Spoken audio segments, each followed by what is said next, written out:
They outlawed us like we were a virus. Not with a war, not with a bang, but with a damn vote. I was sitting in the rusted-out belly of a junk freighter orbiting dead space when the transmission came through. The words echoed through every frequency like a final verdict. By unanimous decree, the Galactic Council hereby designates Homo sapiens as a Class 9 exile species. All human presence within Council territories is punishable by erasure. Just like that, humanity ceased to exist on the official star charts. No debate, no trial, no last word. But here's the thing about outlawing humans. You can't outlaw rage. You can't exile memory. You damn sure can't erase men like me. Name's Cole. Used to be Commander Cole Riker, Terran Fleet. Now, just another outlaw drifting among scavengers and ghosts. Except I wasn't drifting anymore. That message lit a fire in my gut that had been burning low for years. They thought we were broken, scattered, extinct. But all they did was wake the last wolves. See, the Council didn't ban us because we were dangerous. They banned us because we stopped playing nice. After the collapse back on Earth, after the nations burned and AI betrayed us, after the rich fled to their orbital kingdoms and the poor drowned in ash, humans didn't die off. We evolved, hardened. We stopped trusting hope. And when the aliens came offering peace, we took their hand with one and built weapons with the other. The Council thought they were integrating us, educating us. What they were really doing was giving wolves the keys to the henhouse. For a century, we studied them. Every weakness, every law, every species' fragile morality. We learned their tech, their tactics, their limits, and we never forgot who we were. That vote to outlaw humans? It came after a little incident on the mining moon of Hallex 9. A human crew, mercs mostly, refused to evacuate during a plasma storm. Not because they were stubborn, but because a Zarn diplomat's child was trapped in the ore tunnels. The aliens abandoned their own. The humans didn't. 3 died pulling that kid out. One of them, Captain Mason Thorne, transmitted a simple line before the storm took him. "This is what humanity means, you bastards." The Council couldn't let that go viral. Couldn't let their citizens start comparing their spineless order to a dying race of war-born apes. So they declared us outlaws. Not because we were a threat to the universe, but because we were a threat to their control. Back on the freighter, I watched the message repeat in 12 different alien dialects. I laughed. Honest to God, I laughed. Not because it was funny. Because they thought that message was the end. It wasn't. It was the beginning. I keyed into the secure channel, the old one they thought we'd abandoned. Static hissed. Then came the voices. Gravel, rage, loyalty. Human voices. Mercenaries, traitors, warlords, scavengers. We hadn't spoken in years, not since the Black Treaty, but the silence broke with one shared instinct. "They outlawed us," I said. "And now?" asked a voice I hadn't heard in a decade. Juno, my old tactical officer. "Now we remind them what that means." The broadcast didn't reach every human, but it didn't need to. It reached the right ones. We weren't connected by command anymore. No flags, no ranks, no polished boots and brass medallions. That kind of order died with Earth.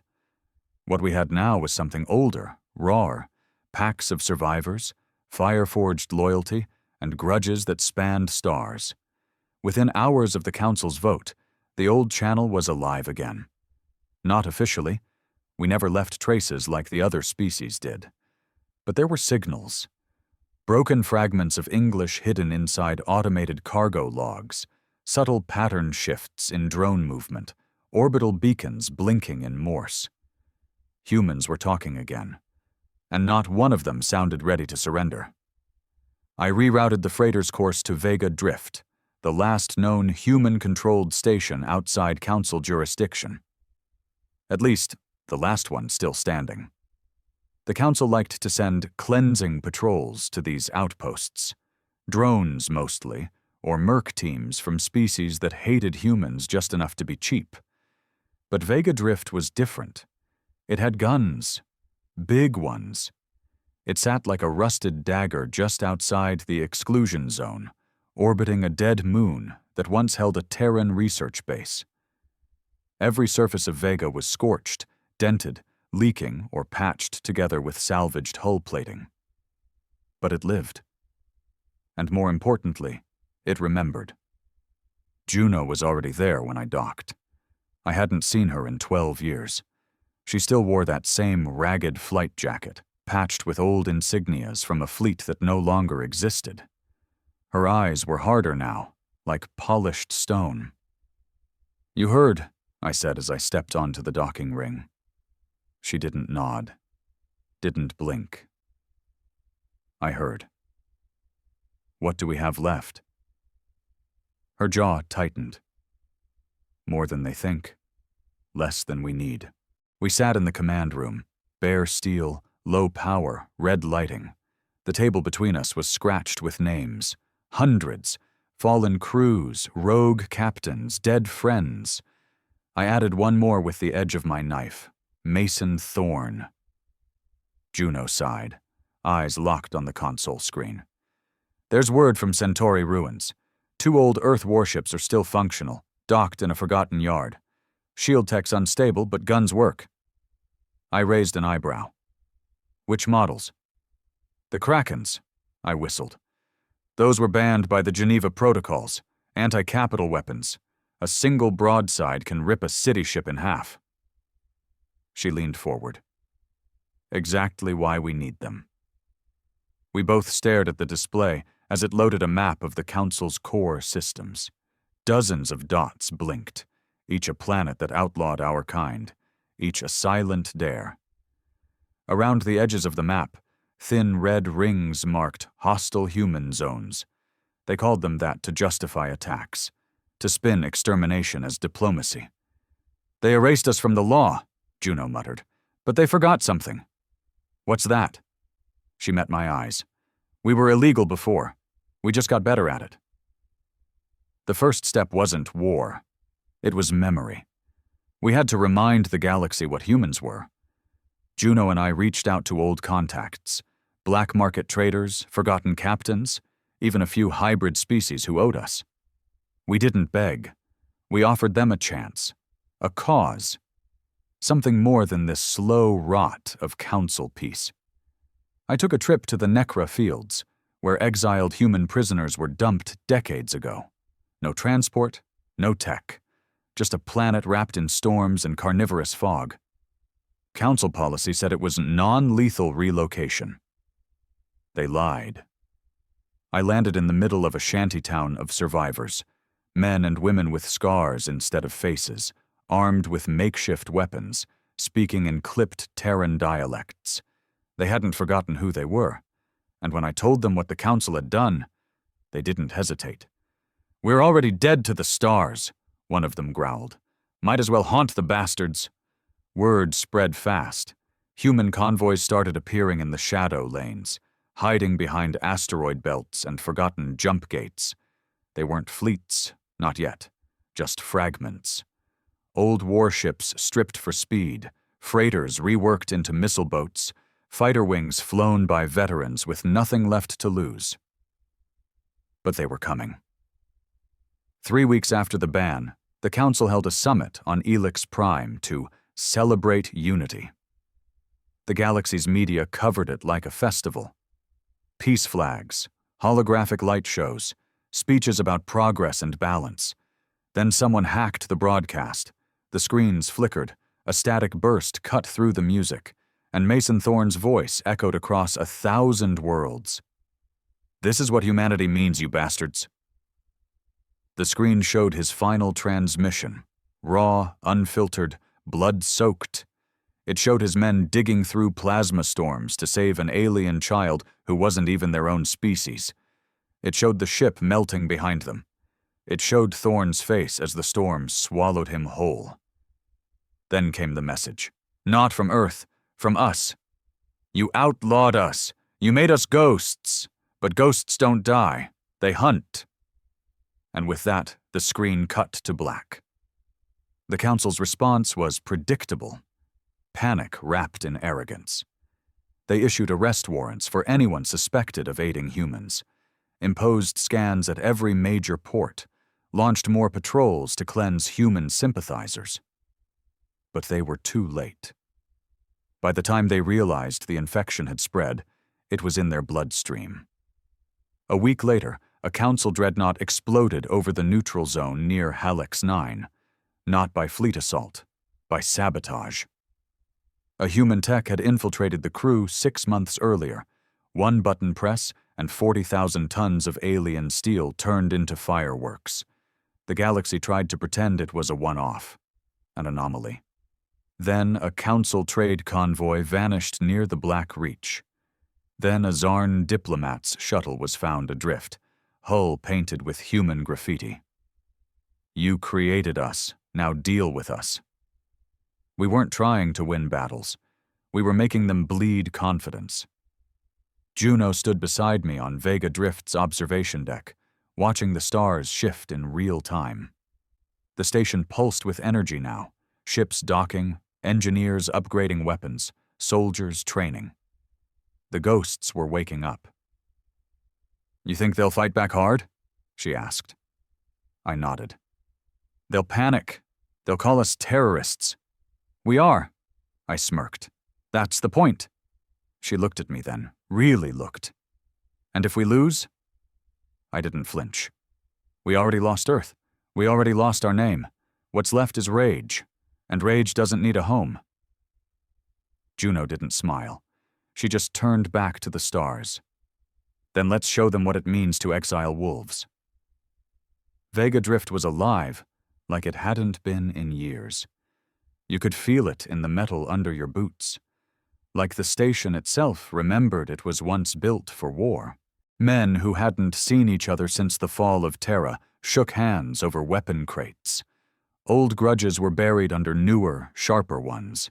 There were no politicians here, no peacekeepers, just outlaws with haunted eyes and calloused hands. We didn't need an army. We needed a storm. And that storm started with a man named Brax. He wasn't military, never had been. Brax was one of those war-born kids, raised in the orbital slums during the food riots. First time he killed a man, he was 12. First time he flew a fighter, he was 13. First time he built his own fleet, he was 15. He didn't believe in flags or alliances, but he believed in payback. I found him on the remains of the Cinder Ring, an old asteroid refinery turned black market hub. It was half-floating debris now, courtesy of a cleansing patrol a year back. Brax didn't flinch when I told him what the Council did. He just cracked his knuckles and said, "Took 'em long enough." Then he handed me a chip. "Coordinates. It's a Council convoy route. Low guard, high value, hit it hard, hit it loud." Juno and I gathered what we had. Not a fleet, just 3 ships. A retrofitted war frigate, an old mining barge with torpedo racks, and my freighter, now armored like a damn bull. We called it Operation Echo. The goal wasn't resources, it wasn't victory, it was fear. The convoy appeared right where Brax said it would. 3 transports, 2 light escorts, a Council supply run heading for the inner systems, loaded with rare plasma cores and medical synth. We didn't use cloaks. We didn't jam signals. We made sure they saw us coming. The first blast came from Juno's ship, the Dead Sun. A plasma cannon strike ripped through the lead escort, cutting it clean in half. The second ship turned to respond, but Brax's barge was already dropping mines like confetti. I took the center. The freighter slammed into the side of the largest transport, claw arms tearing through hull like it was foil. My team boarded fast. No speeches, no negotiations. We didn't kill everyone, just the command crew. Then we broadcast, live, raw, bloody. Council systems couldn't block it fast enough. The galaxy watched as outlawed humans took over a Council convoy with precision and hate. We didn't rant. We didn't posture. We just stood over the dead and said one thing: "This is what you created." Back on Vega Drift, the atmosphere changed. You could feel it, like static before a storm. The strike wasn't just a win, it was proof. Proof that humans weren't broken, scattered, extinct. We were angry. The Council's response came 3 days later. They sent a siege cruiser, one of their heavy hitters, to cleanse Vega Drift once and for all. Standard Council tactic: make an example, call it peace. But this time, we were ready. The CNS Quarax entered orbit with all the arrogance you'd expect. Shields up, comms demanding immediate surrender. They didn't know what we'd hidden in the debris field. Brax's team had been working for weeks, salvaging old Terran coil cannons, retrofitting scrap into guided kinetic weapons. The second the Quarax hit position, we detonated. 4 kinetic slugs, each moving at 20,000 meters per second, struck the underside of the cruiser. The hull buckled. The engines died. It didn't explode. It just stopped. And that was worse. We boarded her, took the bridge, held every officer in chains. We didn't kill them. We filmed them, stripped of rank, bound, powerless, and then we let them walk, on foot, through Vega's lower levels, past every starving child, every wounded soldier, every ragged human survivor. The message was clear. You outlawed us. But you didn't break us. The Council went quiet after that, not out of fear, out of calculation. They started using proxies, hiring mercenaries from the more vicious species, promising credits, ships, territory for every human skull delivered. Didn't matter. We weren't just fighting back. We were infecting the system. Planet by planet, station by station, human ghosts started appearing. Some sabotaged Council tech. Others hijacked cargo routes. A few just showed up, whispered stories, and disappeared. Fear did more damage than guns ever could. Meanwhile, Juno was organizing the next step. Not just attacks, not just revenge, structure. She started building what she called the network. Cells of humans and sympathizers scattered across the stars. Not a fleet, not a government, a movement. Each cell had 3 goals: survive, strike, spread the truth. No leaders, no weaknesses. By the time the Council realized what was happening, half their infrastructure relied on systems secretly built by human techs. Their comms, their food processing, their security bots. And we were in them all. I remember one day watching a Council ambassador's speech on interstellar unity, knowing full well that the holoprojector was hijacked to send back every word to our base. He thought he was preaching order. We were laughing. But it wasn't all glory. War never is. Brax's second-in-command, Geller, got hit during a skirmish near the Andari Arc. A sniper from a Merc team vaporized half his skull mid-command. We buried him in space. No speeches, just silence and stars. Losses mounted. Council pressure intensified. Rewards on our heads grew into 6 figures. Juno got wounded during a boarding op. Took shrapnel to the ribs. She didn't even scream. Just stitched herself shut and kept giving orders. Some days we barely ate. Some days we barely slept. But not once, not one damn time, did anyone say, "Let's stop." Because you don't stop when you're hunted. You become the better predator. By the 2nd month, rumors began spreading in Council worlds. Whispers of a human fleet growing in the ghost sectors, of ships that weren't on any registry, armed with weapons no one could trace, of a voice, our voice, hijacking Council broadcasts to tell the real stories, the massacres, the betrayals, the prisons, the ban. We didn't scream for justice. We spoke truth like knives, and truth cuts deeper than any laser. Juno pulled me aside one night, her hand still bloodied from patching up a wounded fighter. "They're scared," she said. I nodded. "They should be." She shook her head. "Number not scared of us. Scared of what we represent." I frowned. And what's that? She looked me dead in the eye. The reminder that their peace is built on silence, and we're done being quiet. It started on Veraxis. Not a strategic planet. No military bases. No weapons caches. Just a council-affiliated terraformed colony full of diplomats, teachers, families. The kind of place that told the rest of the galaxy, look how peaceful our order is. But Veraxis was also home to Echo Hall, the largest data vault outside the Council core.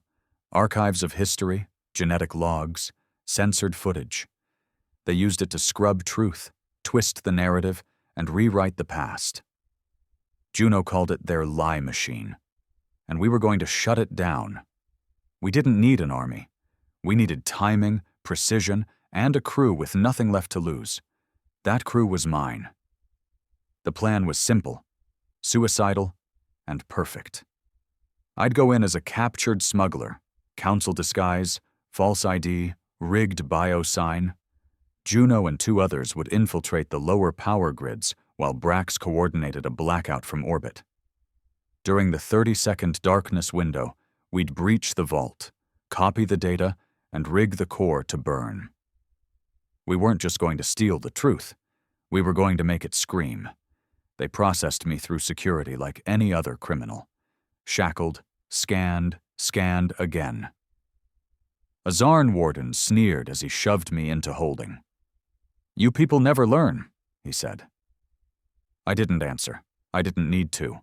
In 30 minutes, the power would drop, and his job title would shift from warden to Ash. Down in maintenance, Juno's team worked in silence. No chatter, no errors. Every motion practiced 1,000 times. She tapped into the power conduits, rerouted cooling systems, and planted the burn chip with the precision of a surgeon. Meanwhile, Brax's team floated in orbit, hiding behind the planet's moon in a shield-dampened freighter. He watched the clock like a predator waiting for a heartbeat to slow. We were ghosts in their system, and they never saw us coming. At 0400 hours, the lights went out. Veraxis dropped into blackout for exactly 33 seconds. In those seconds, we broke into Echo Hall like it was paper. Security doors failed open, internal comms crashed, emergency systems looped ancient logs.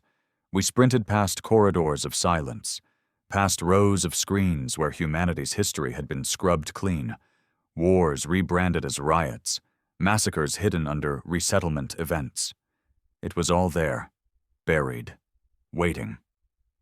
Juno's voice came through the static. "Upload is live.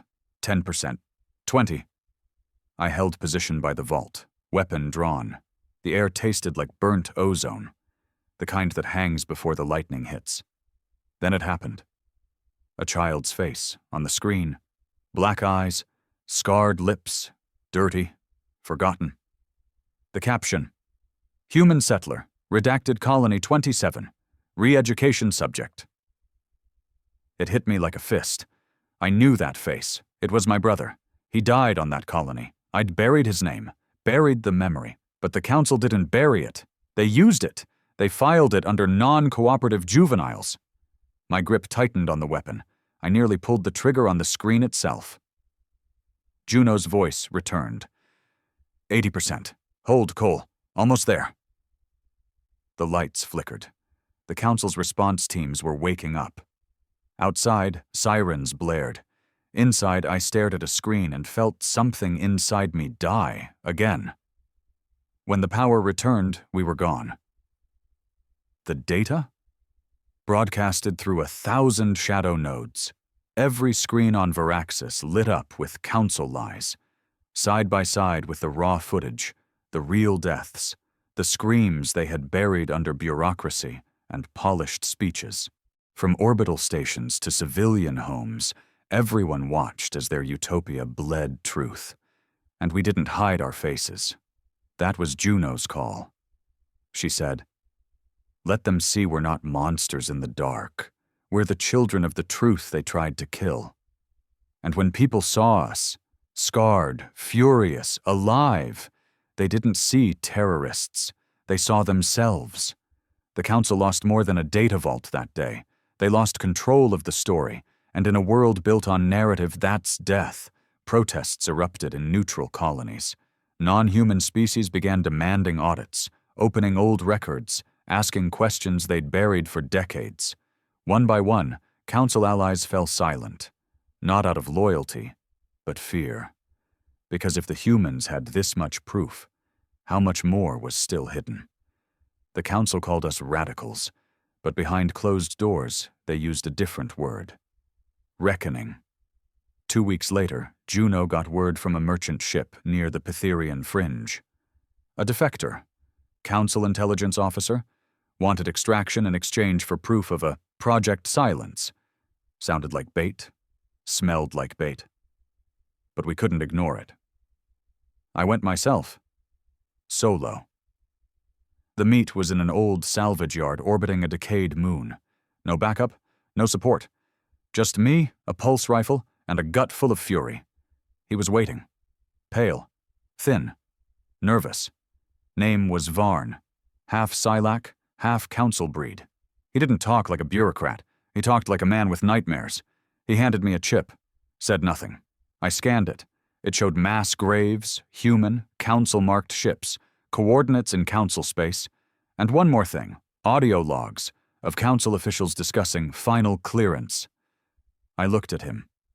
"Why give this to me?" He answered in a whisper.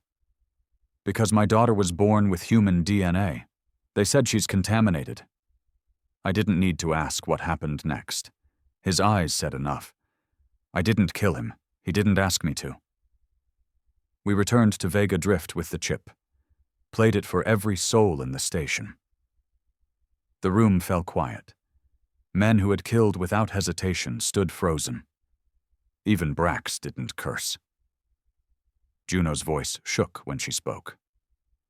They weren't just erasing us. They were testing extinction. That's when it became more than vengeance. It became war.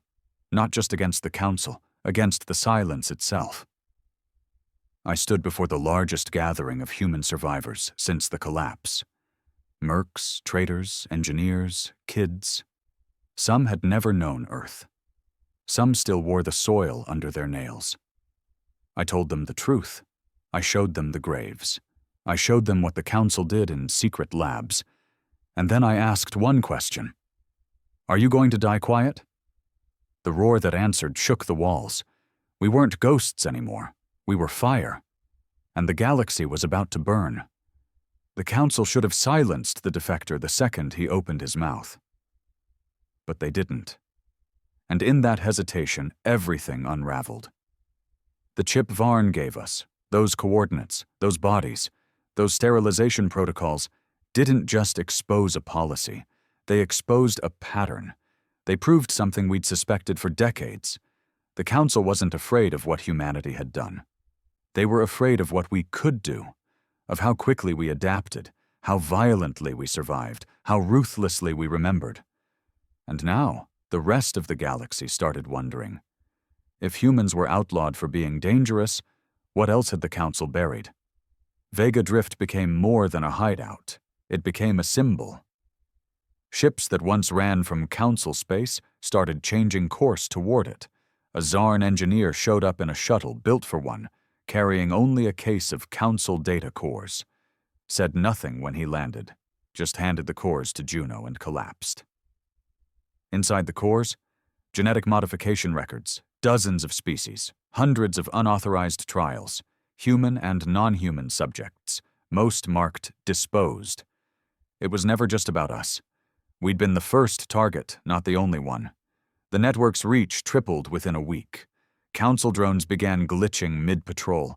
Communication relays started broadcasting distorted human messages. Pro-Council colonies lost control of power grids. Their worlds didn't go dark. They went red. We were everywhere now.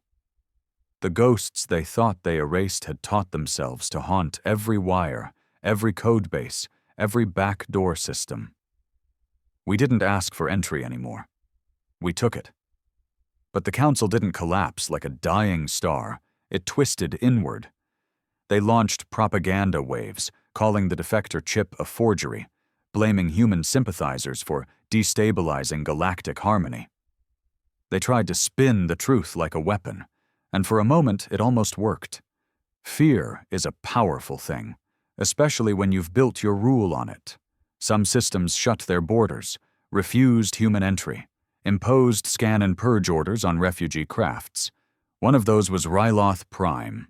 Ryloth was a neutral zone, officially, but when a human medical convoy carrying children tried to dock for repairs, they were denied.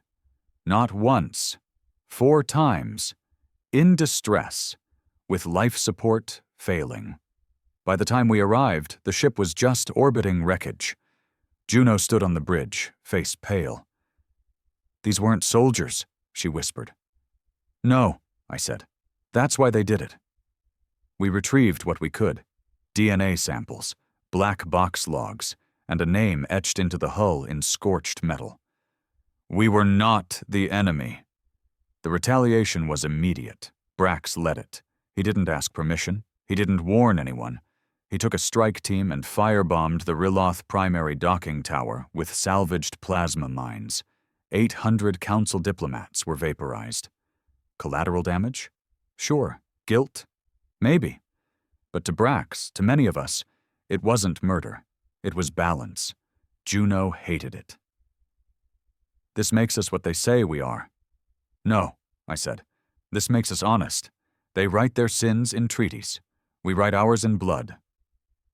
We didn't celebrate the strike, but we didn't apologize either. The time for apologies ended the day they outlawed our existence.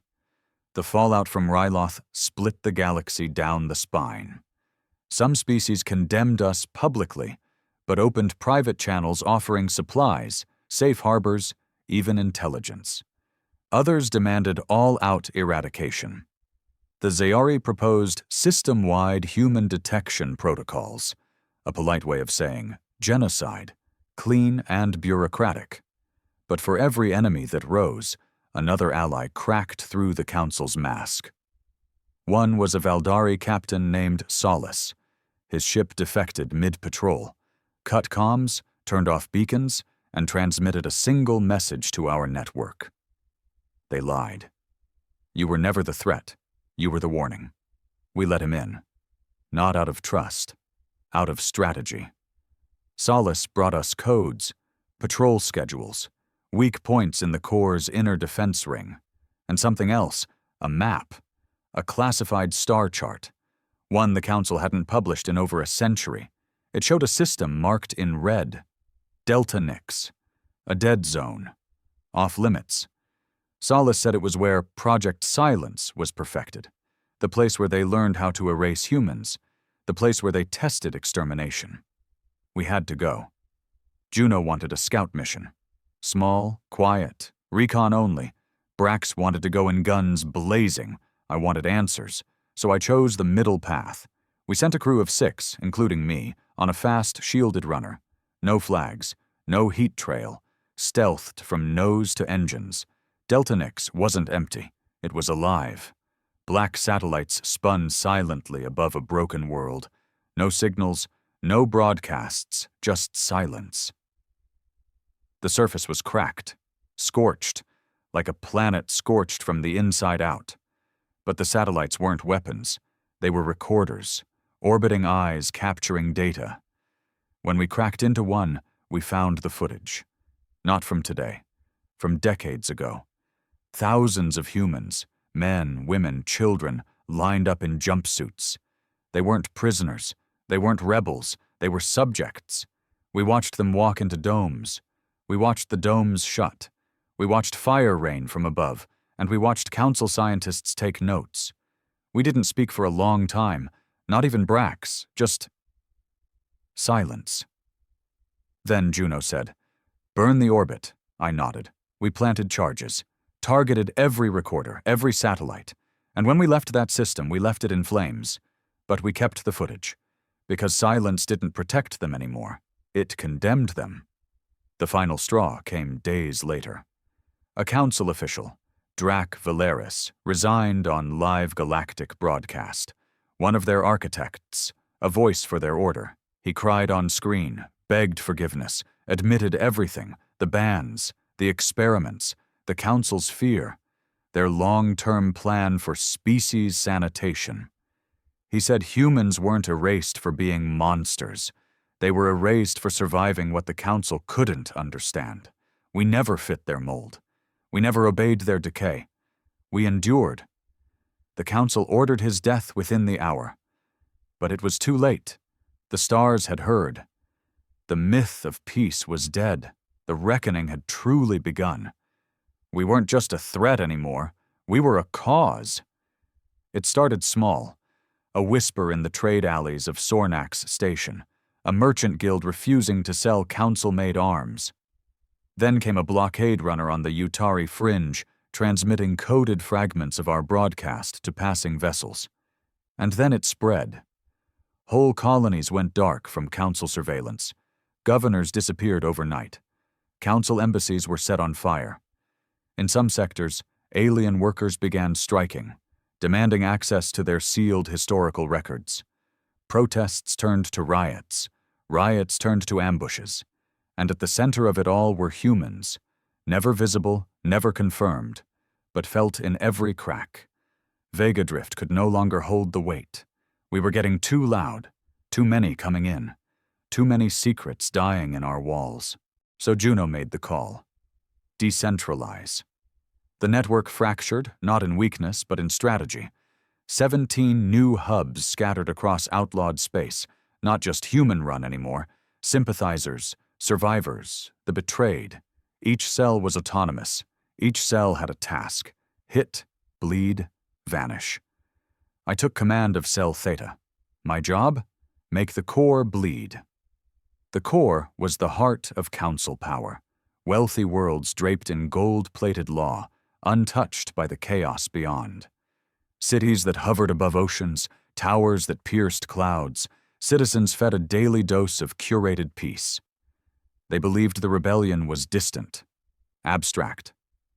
I was going to fix that. We targeted 3 planets, Alzura, Veltrin, and Morthis, all jewels of the core, all complacent, all fed by slave labor in stripped worlds. We didn't use weapons, we used their systems. Juno had developed something she called the Worm, a silent, self-replicating code that infected public data relays. It didn't destroy. It revealed. On Alzura, the Worm hijacked their central holo theater. 1,000 citizens sat expecting a council-approved ballet. They got Delta Nix, they got the domes, they got the screams. Veltrin's education net went next. Overnight, every textbook, every lecture was overwritten with the real history. Our history. The banned footage, the graves, the experiments, the screams. On Morthis, we did worse. We shut down the planetary defense grid for 10 minutes. Nothing happened during those 10 minutes, but it was the fear that stuck. The kind of fear the Council couldn't regulate. We didn't need ships. We didn't need guns. We were inside their dreams now.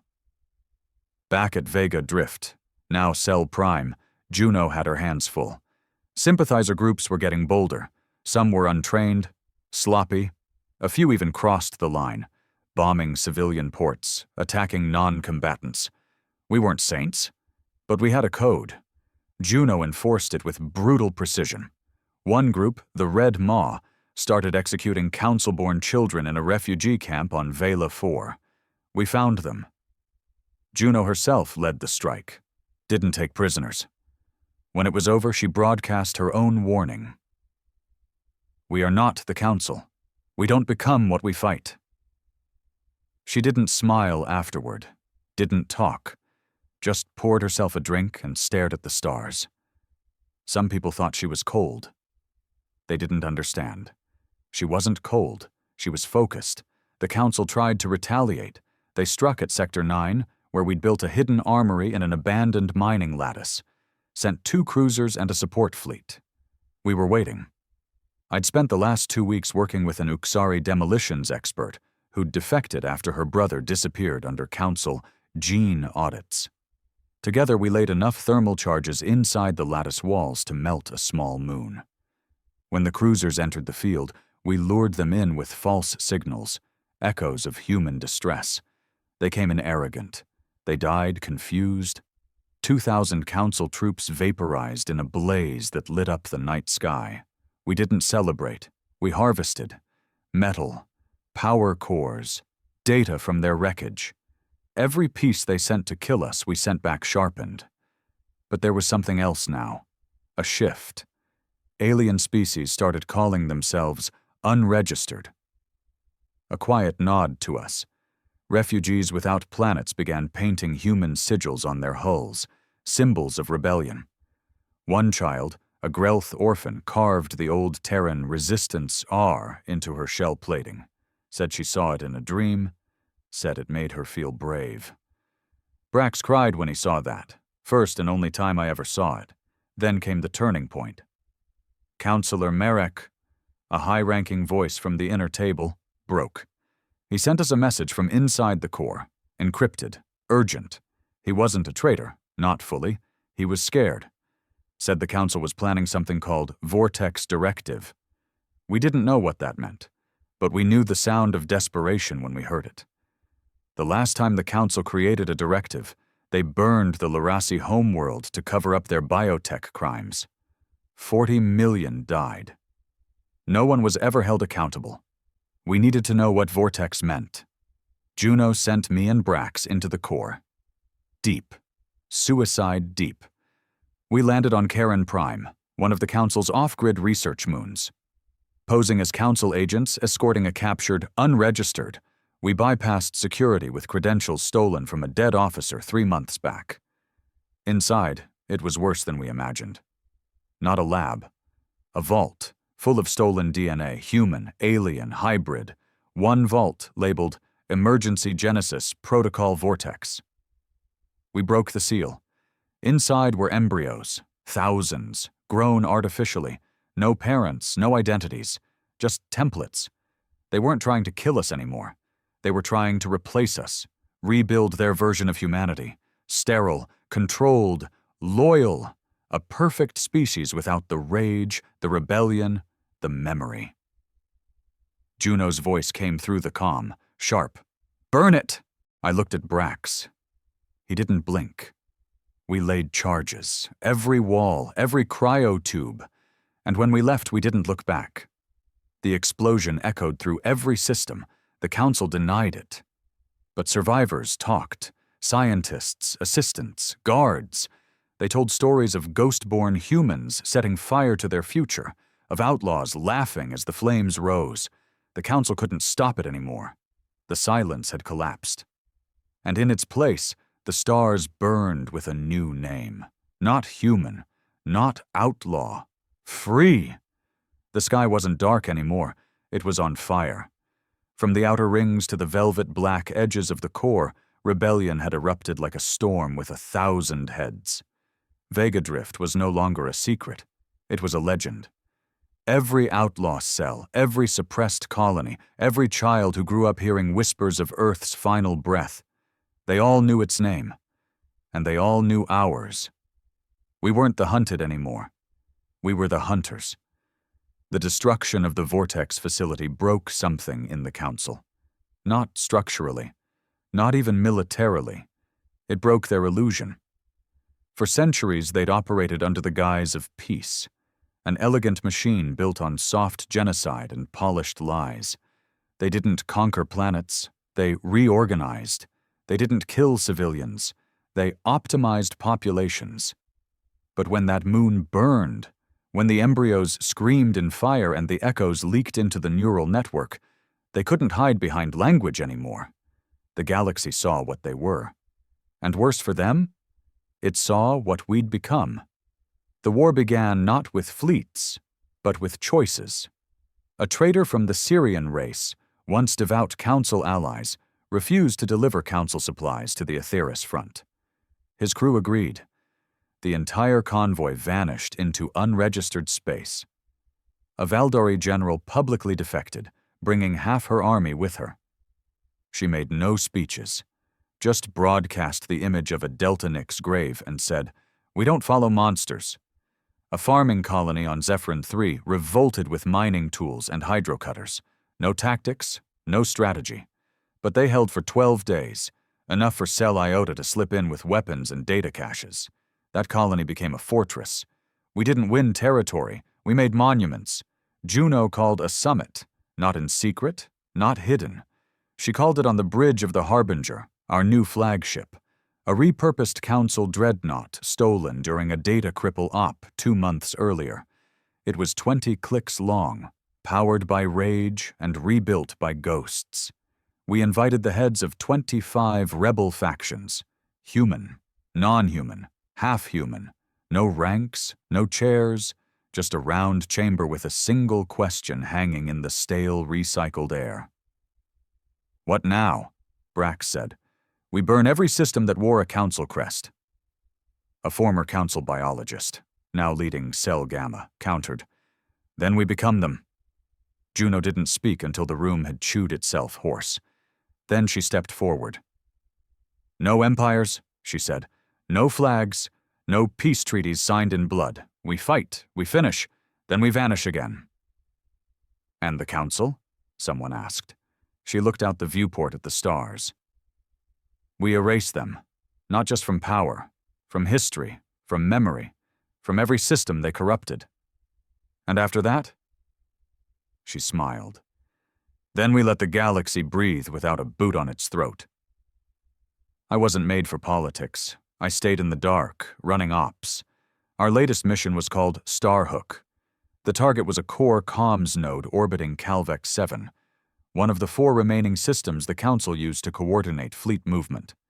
Destroying it would blind their forward units and leave their flank exposed for a full 72 hours. A window that wide? We hadn't seen that since the Council's fracture. I took 6 commandos, 3 humans, 2 Valkyrie, 1 CERN-Tech hybrid whose name wasn't pronounceable, but whose loyalty was forged in fire.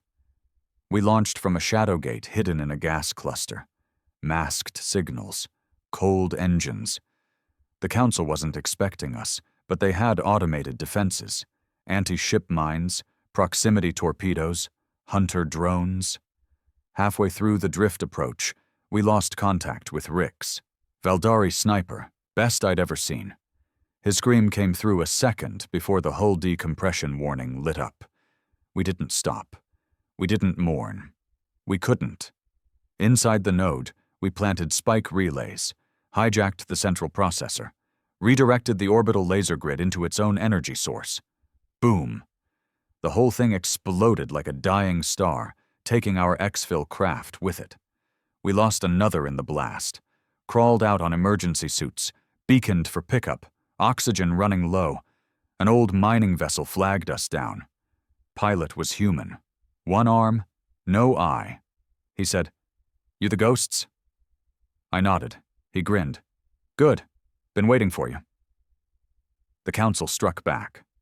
Not with fleets this time, with weapons of legacy. They detonated a neutron bomb on Farlon's Reach, one of our earliest liberated outposts. 90,000 dead. Mostly farmers and children. No military presence. The message was clear. They were out of finesse. They wanted blood, and we gave it to them. The Harbinger launched a direct assault on Zenith Prime, a central Council hub long thought impenetrable. We coordinated with 5 cells, hacked their orbital codes, and rammed the ship straight through their capital's defense grid. It took 22 minutes to level the tower that issued the vortex orders. It took 2 hours to clean the blood from the decks. I stood on the ruins with Juno after it was done. The sky above Zenith was orange with smoke and judgment. "This isn't war anymore," I said. She nodded. "It's surgery." But something was coming. Something bigger than a directive, bigger than a fleet. The Council was losing control, and they knew it. And like any dying beast, they were preparing to thrash. Solace, the Valdari defector, intercepted fragments from deep within Council archives. Shattered logs, corrupted files, names. One kept appearing, Project NOX, a final failsafe, a doomsday trigger buried deep in core protocols. Not much was known. Only that it had never been activated, because to activate it meant accepting the Council was dying. We had a choice. Hit the project before it triggered, or hit the core directly and force their hand. Brax wanted the core. Clean sweep, guillotine their gods and let the pieces fall. Juno was quiet. I looked at her across the war table, battle-worn, eyes sunken, jaw set. Either way, I said, we lose something. Yeah, she said, but only one path gives us the chance to rebuild. I nodded. Then we break their crown. The core was waiting, not with fire, with silence. No fleets in orbit, no defenses up, not even beacons. It was too easy, which meant it was a trap. And we walked in anyway. Because the only thing more dangerous than a wounded human is one with nothing left to fear. The core was too quiet. That silence, the kind you only hear just before an ambush, or right after a bomb has gone off and the dust hasn't settled. That silence where your own heartbeat sounds like a drumbeat of doom. We breached the atmosphere of Viralon Prime, the heart of Council Command, expecting resistance. There was none. The cities still glowed under glass domes. Skyscrapers still pierced the clouds. Transport still moved along rails and flight lanes. But the streets? Empty. No soldiers, no civilians, no sound, just ghosts. Brax leaned over the command rail of the Harbinger, his voice a low growl. This isn't surrender, this is bait. Juno nodded. They want us here. She wasn't wrong. We were already too far in to turn back. So we landed. The council hall was untouched. Marble pillars, gold-leafed arches, that same damn crest carved into every wall, the emblem of peace forged in hypocrisy. Inside we found the high chamber, and we found them, the last counselors, 10 of them, old, thin, eyes sunken like they hadn't slept in weeks. They weren't scared. They were waiting. One of them, Counselor Arlen, stood when we entered. He was the one from the Vortex files, the architect of the directive, the man who authorized the human erasure policies across 3 star systems. He raised his hand, slow and deliberate. We expected you. Brax cocked his rifle. Shoot him, I said. Brax hesitated. Just like that? Juno didn't. Her pistol barked once. Arlen dropped like dead weight. Skull cracked open against the marble. The others didn't even flinch. Instead, one of them, Vera Thal, stepped forward. A woman with skin like pale sand and a voice so calm it crawled up your spine. You came for blood, she said. No, Juno replied. We came for truth. Thal turned, pressed her hand to a panel behind the throne. A wall split open. Behind it was a vault. And in the vault, Project NOX. We thought it was a weapon. It wasn't. It was a message, a confession, a record of the Council's founding, unfiltered, videos, audio logs, biological samples, declassified footage. It showed everything, how the Council was built, not to preserve peace, but to erase threats, how the early species, those in power, manipulated evolution, how they sterilized species that resisted economic subjugation, how humans, upon entering the galactic stage, were immediately tagged as a threat due to their unpredictable emotional spectrum, their violence, and their refusal to be assimilated. The first contact report from Earth wasn't a diplomatic exchange. It was a diagnosis. Unstable, adaptable, rebellious, dangerous, extermination may become necessary. They didn't try to teach us. They tried to tame us. And when that failed, they buried us. Juno stood frozen, her face blank. I could see it in her eyes. This wasn't just about vengeance anymore. This was about a lie so old it had become law. Brax smashed a console with his rifle butt. We already knew this. What's the damn point?